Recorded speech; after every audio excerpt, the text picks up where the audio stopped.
Seu SP parcelado está congelado? Provavelmente você cometeu um desses 3 erros. Já deixa o like, se inscreve no canal e vamos direto ao vídeo. O primeiro erro é atrasar a fatura, tá, pessoal? Mesmo que seja apenas 1 ou 2 dias, o sistema pode congelar o seu SP parcelado automaticamente. Isso já aconteceu comigo, atrasei e ele foi bloqueado. Então esse daqui é o primeiro erro que muitas pessoas cometem. Não pode estar atrasando nenhum dia a fatura, tá, pessoal? O segundo erro é estourar o limite disponível. Se você utilizou todo o limite, o SP parcelado pode ficar temporariamente travado, até que o pagamento seja processado e o limite volte novamente.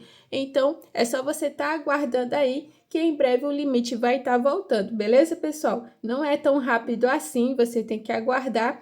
Se você aí já estourou o limite disponível, você utilizou todo o limite, o SP parcelado vai ficar temporariamente aí travado até que o pagamento seja processado, aí sim ele vai estar voltando novamente. Esse é o segundo erro. E o terceiro ponto é o tempo de processamento de pagamento. Se você acabou de pagar a fatura, aguarde, a liberação pode não acontecer imediatamente e levar algum tempo para aparecer no sistema. Então, esse terceiro erro é basicamente só você ter paciência e esperar que em breve vai estar aparecendo novamente aí o seu SP parcelado no sistema com o seu limite liberado novamente. Galera, se vocês quiserem que eu possa estar trazendo aí outro vídeo mostrando o que fazer para tentar resolver o SP parcelado congelado, comenta aqui abaixo e deixa bastante like que eu trago o passo a passo completo. Bom, esse foi o vídeo. Se vocês gostaram, já vai deixando o like, se inscrevendo no canal, ativa o sininho de notificações. Dito isso, a gente se vê no próximo vídeo.